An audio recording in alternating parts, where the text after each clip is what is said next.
Bueno, no sé, yo ya esa, esa frasecita yo la respondí la otra vez. Eh, a mí ese tipo de formulaciones siempre me han parecido como una onda así como un sofisma. O sea, no encuentro que sea realmente honesto plantear ese tipo de cosas. Porque, ¿qué es eso de ascender al pueblo, descender al pueblo? Bueno, son como fórmulas así como para darse importancia, me da un poquitito la impresión. Pero buscar la inspiración en la vida de la gente, del pueblo, como tú lo quieras llamar, me parece una cuestión natural, normal, y que no solamente los chilenos de la nueva canción, o Víctor Jara específicamente, o los actores de diversos teatros en el mundo han aplicado. O sea, si tú lees Shakespeare, te vas a encontrar con que ahí está la inspiración. Si tú lees, qué sé yo, eh, Calderón, en fin, te vas a encontrar con eso, siempre. En fin, el tema es que hay algunas cosas concretas que se realizaron en esa época de la Unidad Popular y antes.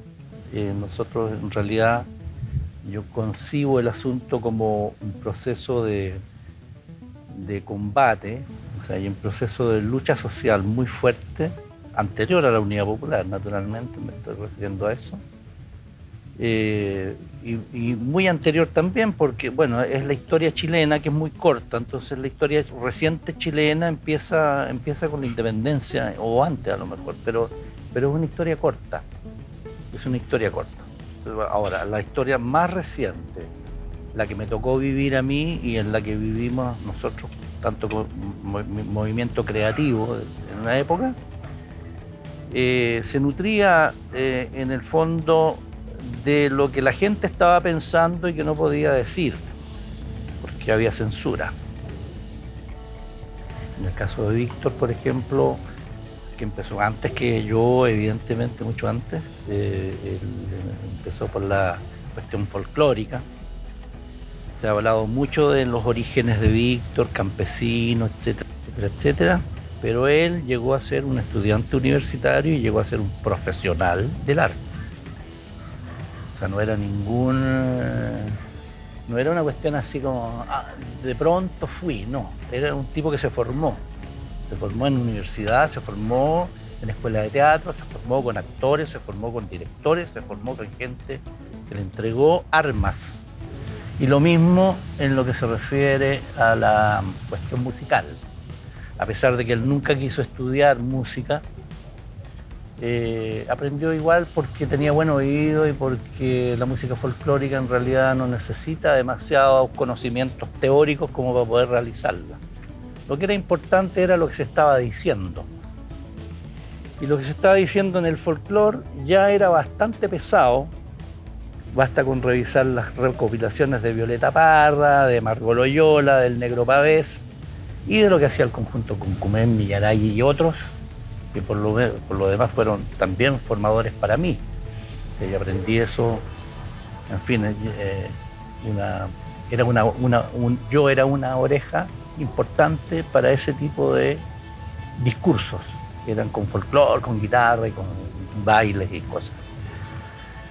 Bueno, Víctor hacía parte de eso y de esa generación, y entonces evidentemente que el contenido de sus canciones posteriormente eh, está también inserta en la discusión, en el problema social, en la revolución. En esa época nosotros hablábamos sin ningún problema de revolución, porque de eso se trataba. Y lo que cantábamos era eso, exactamente. O sea, nosotros estábamos ahí para gritar lo que la gente no podía decir, porque si lo decían los echaban de la pega, o los masacraban, o les pegaban, o qué sé yo, había todo ese tipo de problemas, pero nosotros como éramos artistas y como éramos estudiantes universitarios y teníamos una situación relativamente cómoda, podíamos gritar eso sin ningún problema, además convencidos de lo que estábamos gritando. Y en eso Víctor también.